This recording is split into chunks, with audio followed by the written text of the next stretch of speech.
Cats, cops, and C4. Still struggling to focus. Hopefully I'll get past this soon. Oh shit, Chunk notes as they walk into the garden, and immediately his nose starts itching like a buzzsaw. What's the matter? Vera asks. Something in here is making my nose act up. Chunk responds before a sneeze tears its way out of him. He taps his left shoulder and he starts to improve right away. You can use your brand for something so petty? Linda asks him, and he shrugs. On the job and protecting someone, I don't consider it a petty use. Chunk replies as he rubs his nose a bit and looks over things. From the ground level, the garden is merely spaced out in an odd but somewhat decorative way. So I assume you need to see this from an upward angle to see the images? Kayombo. That's right, the balcony above is where it's supposed to be viewed from. Amy replies, and the woman simply launches herself upwards and hangs in the air for a moment to get a good view. I don't know. It's a very pretentious face, Kylan says as she lands lightly despite her 3-story jump. Really? Is it the over-the-top blood-red flowers over there or the nearly pitch-black ones over there?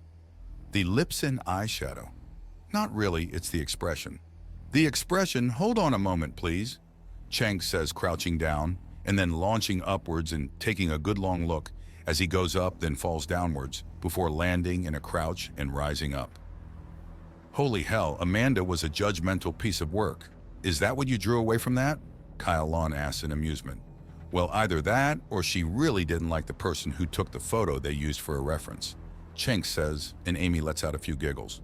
So, if you could have these things ripped up and replaced, what would it be? Vera asks as she starts walking around the different flower beds with an exaggerated step.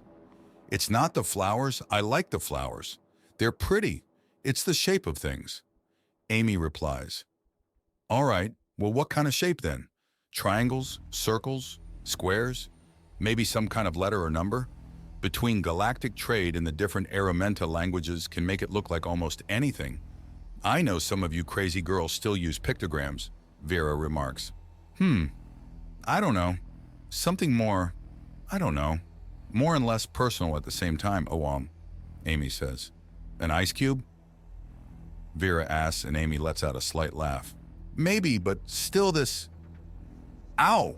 I bonked my shin on something pretentious, Vera suddenly exclaims, hopping around and holding her left leg. Chunk walks a few more steps and leans over to see a white stone-carved casket on the open grounds. Well, there's no body to put in there, and no one really thought about her actually dying. Then she did, Amy says as she walks around and gives the casket an odd look. Is it wrong that I want to smash it to pieces? No, Kylon states. Take it from a mother child. You're at the age where you want to strike out and be your own person. But with you being a clone and awakened to take the place of another, you're all but strangled into place. I can't imagine it's any fun for you. But how do I stand out from her? How do I be me? Well, starting out, I'd suggest actually having a firm idea of who you are, Kayombo offers. It's hard to stand apart from someone when you don't even know where you're standing to begin with. But I'm not anyone yet. I'm no one, Amy says. Well, that's the thing to take care of first then. Have you listened to any music or watched any entertainment? Is there something that you like to do? Not something you were told you should like, not something that Amanda liked. What's something you decided you like? Chunk says, and Amy just looks away. Then she looks down to the flowers. I do like the flowers. They smell so sweet and ask so little. They don't have any expectations of me, she says, gently caressing one of the pale blue blossoms. Most of these are cloned too, from my understanding. Fake, made to look a certain way in order to keep other people happy. No life or choice of its own. Kid, you have a bit more in the way of choice and decision than a flower, Chunk says, and she looks up at him. Do I? If the flower leaves the garden, it will wilt and die. It was born to be here, made to live within its box. If I start doing things that the investors, board and CEOs of my companies don't like, will I not wither and die too? I tried to take a single walk outside my garden, and I was cut in two, she says, plucking the flower entirely. Killed for daring to move outside my space. The flower is no more free than I am. And yet, Kayowbo begins plucking the flower out from Amy's fingers. Will and a touch of outside help can do incredible things. She charges the flower with axiom and throws it like a dart. Where it slams into the side of a planter box, it suddenly overtakes it and a massive bush of flowers starts to grow over it. Easy enough to say when you've had centuries to prepare, plan, and think.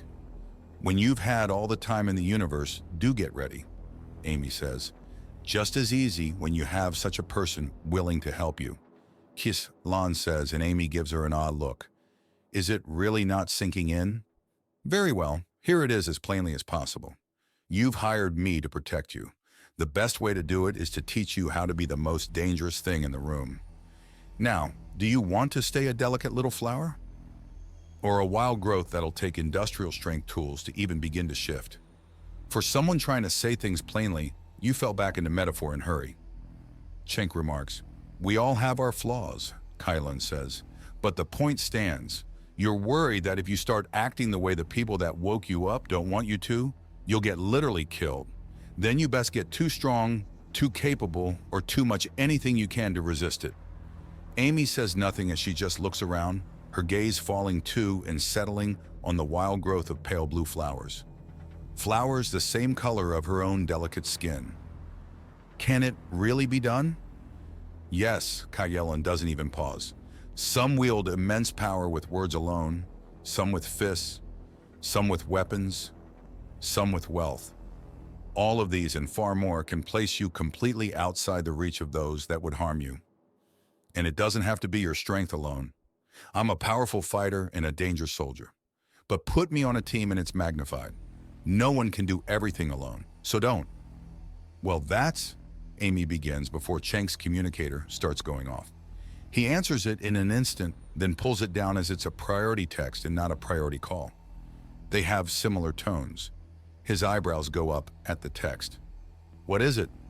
Miss Big is trying again, but we have a lot of people in her way without her knowing. What's she trying? We've intercepted it, but we're going to have a few people running through the area so that the trackers the crazy woman has on everything ring the right way. Apparently, they damn near blew our infiltration before it could begin, Cenk says. That's all the details I have.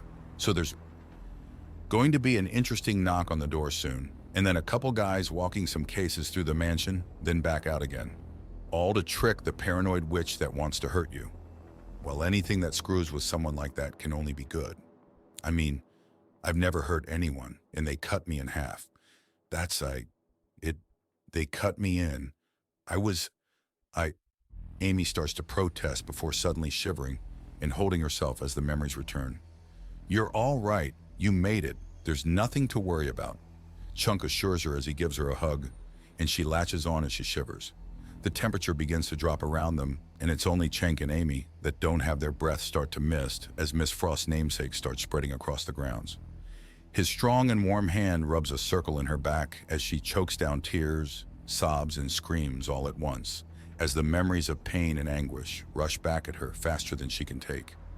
It takes nearly 15 minutes for the panic attack to subside, and she spends all of it weeping into Cenk's jacket. During it, Miss Duckett came running, but Amy was so caught up in trying to just settle herself that she didn't notice. I'm sorry, Amy says, stepping away and finding herself all but picked up by Gabriella. Young miss, I'm so sorry. I would have been here even before. If only I had known. And come, let's get you something warm and sweet to drink to help settle you. Oh, dear goodness me, she says, bustling the young woman back into the mansion with Cenk only a step behind. In just a minute, the young woman is sitting at a table in the kitchen as Gabriella bustles around trying to follow the recipes she just doesn't know yet.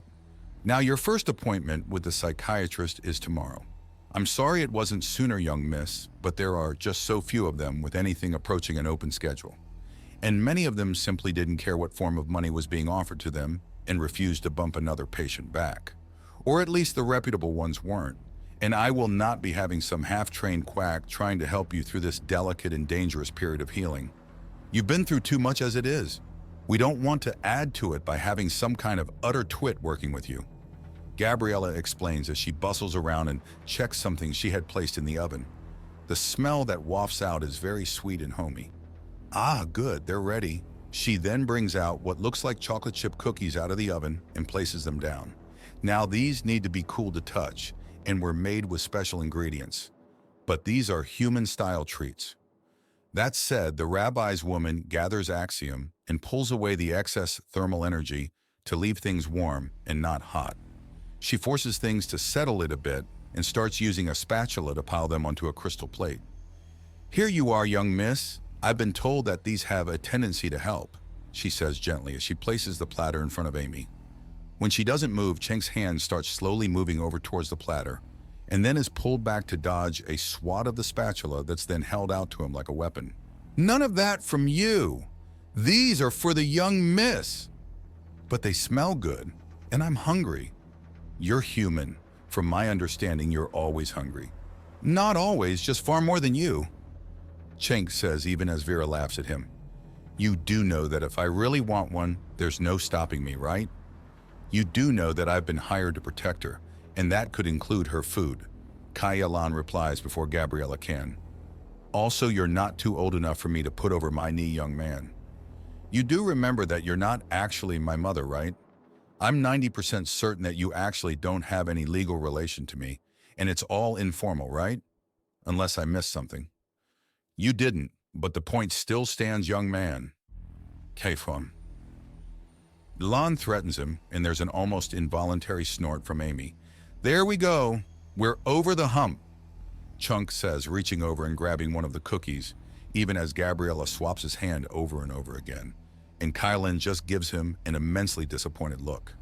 That breaks the wall a little more, and there's a slight giggle from Amy. He breaks the cookie in half, even as he swats away the spatula and downs one half while holding the other to Amy, who takes it with a sniff and a bit of an involuntary laugh. So, after we eat, do you want to go back to the training that Kayombo Lon was putting you through? I can add on to it, he asks her, and she nods in return.